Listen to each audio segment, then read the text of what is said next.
and welcome to Books Without Barcodes, where I review books without barcodes. So this means this was published before 1978, when all publications were required to have a UPC barcode. The book I am doing today is Tau Zero by Poul Anderson. You can tell by the lovely spelling of his name. Poul Anderson was born to Scandinavian parents in 1926 and wrote until his death in 2001, where he left behind an absolutely voluminous amount of literature, both in the science fiction, fantasy, and historical novelization genres. Actually, it had several works published posthumously, so he even in death, we were still getting new Poul Anderson works. So this is my first book that I've ever read by Poul Anderson. I happened upon this while I lucked upon this while I was, I believe, thrifting for less than $1. So I got a first edition hardcover of Tau Zero for less than $1. And as I say, this is my first book that I've read by Poul Anderson, and I will say that this definitely makes me very interested to read more from him. This is Lenora Christine, this ship right here, and this book is initially about a expedition into space on the Lenora Christine by 50 scientists, 25 men, 25 women, with the mission to go out to a particular planet set very far away from Earth, and in hopes of colonizing it. And I state that this is the hope because, of course, something happens, or else we wouldn't be reading about it. So as they're on their journey in the Lenora Christine, they encounter a nebulous mass, and it damages the ship, and their ability to decelerate the ship is lost. So they must accelerate forward in the hopes of finding a place where they can repair the ship enough to be able to hopefully reach a final destination. Not the final destination, because that would be death, but a final destination where they can settle and proceed on their original mission. Now, I found it interesting that you could tell that Poul Anderson had a lot of deference towards his Scandinavian parents, because there is a Scandinavian character in this book that plays a very pivotal role, and as a woman, which I very much enjoyed. There were actually a couple of very strong female characters in this book. It was actually as egalitarian as the crew formation, so 25 men, 25 women, even though technically in the book you're only really introduced to about 20 named characters, and the other 30 are just amorphous blobs and background noise. But the characters that are introduced are interesting, and there is equal play between all of them as far as their power dynamics. There is a captain who is male and the oldest spacer, and then the main female lead is the first officer or the second in command, however you want to look at that. And she's Scandinavian, and the reason why that's interesting and why I say that there's a lot of deference played to Scandinavian is that in the very first chapter of this book, you read that in order to end all wars, pretty much all power was given to the Swedes, because instead of Switzerland, which is that's a running joke where like Switzerland is always neutral, instead of it being Switzerland, which is the normal joke or the normal trope, it's given to Sweden, which I'm guessing is where his parents were from. And that's how I paid deference to them. It's also interesting that there are several snide asides or allusions to American individualism, American nationalism in this book, and one particular doctor character. Well, they're all technically doctors because these are the best and brightest in their field, which is why they're chosen to go on this mission to populate New Earth. But that character is definitely just as an antagonist. and not a very clever one either. Just very brash, very stereotypically and comically American, which I found very amusing in this book. But a lot of deference is shown to both the Swedish character and Scandinavia as a whole in the book.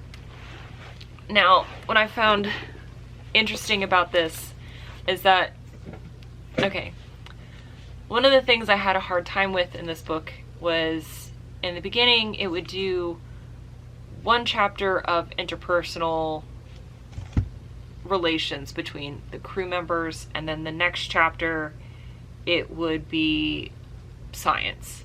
So it would do a chapter of introducing characters and building their relationship, and the next chapter would be sciencey things, like stuff about how the ship functions or stuff about their mission. And then the next chapter would be another introduction of characters and their role with each other, and then another chapter about science. And it wasn't until about a third of the way through the book where the science started to integrate into the interpersonal relationship, where it's like they have introduced enough science and introduced enough characters to where it became like, this is the ship's mission. This is why the science is important to their mission, is because this is how the ship functions and this is how the ship is traveling through space. But I kept like getting like a little bit frustrated, because I was like, I want to know more about the people, because you're shoving 25 men and 25 women onto a ship and sending it off into space where they're probably never going to see anybody but those people ever again. And so relationships happen, both good, bad, and indifferent. And I found myself way more, it was like an episode of Maury.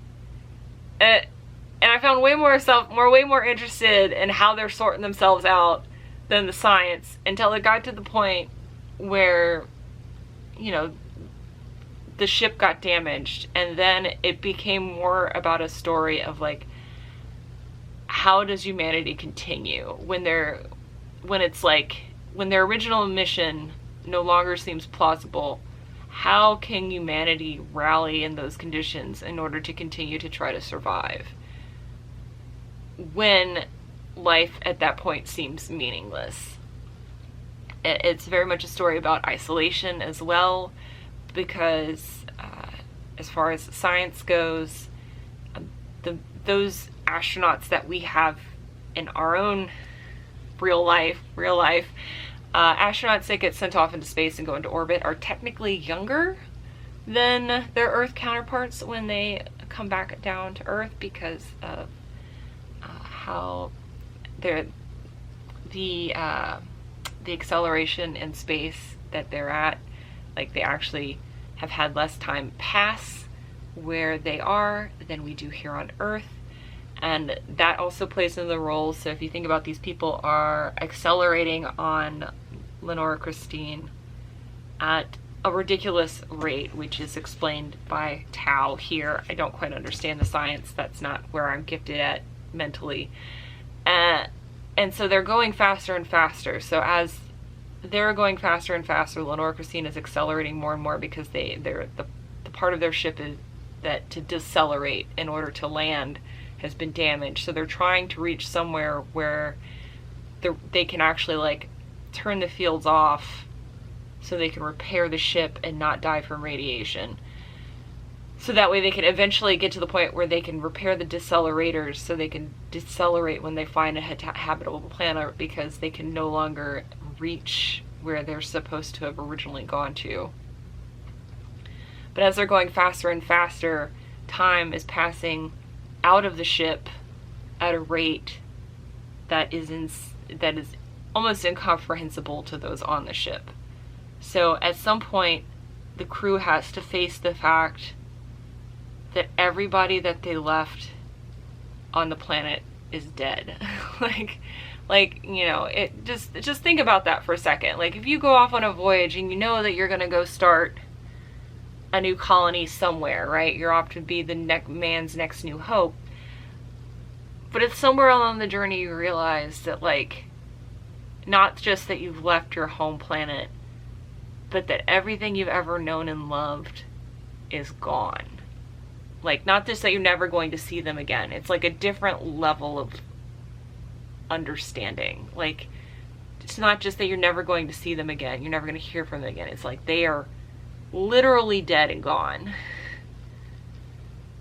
Like, that's a different... And I feel like anybody who's ever experienced loss in their life would understand. Like, I'm going to get emotional thinking about this. Like, it's done.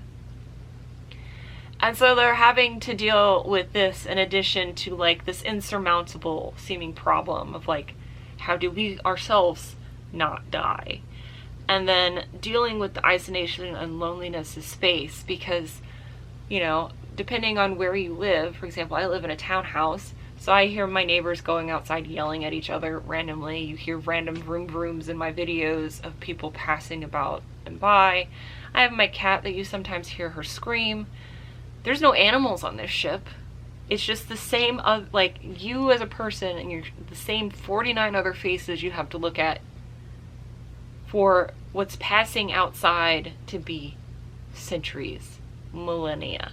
And you're seeing the same 49 other faces with no animals, there's no trees, nothing you knew, everything you knew is dead. And it's just like, how does a person keep going? How do you keep finding meaning in life while also facing such a challenge? How does the crew manage to stay together and continue to try to work towards this goal without giving up? And it's about the main characters trying to make that happen. And it's such a small novel. It's 160 pages. And to have that depth of questioning human existence and have that, like, death and concept of space and galaxies and the birth and death of, you know, stars and planets and existence in such a small space is quite an achievement. And I very much enjoyed this book. I highly recommend it. I'm definitely keeping it. I do feel like this would be worth a reread, and I will definitely do that. I do feel like I would get more understanding out of it. It also makes me realize the folly of our own existence, allowing only billionaires to explore space currently. Like, how much of a disservice that is to humanity, the fact that we are not spending more time and energy into exploring beyond our own Earth, and how much we're just doing a disservice to our own Earth by not trying to take care of it better. It made me think about stuff, and books that make me think that deeply about that many things, definitely worth a recommend. So thank you all so much for watching. I do hope you were also able to score a first edition hardcover of this book for less than $1 like I did. I will wish that into the world for you. But however you find this book, I do hope you come across it and read it. Thank you so much for watching, and I'll see you in the next one. Bye! Bye.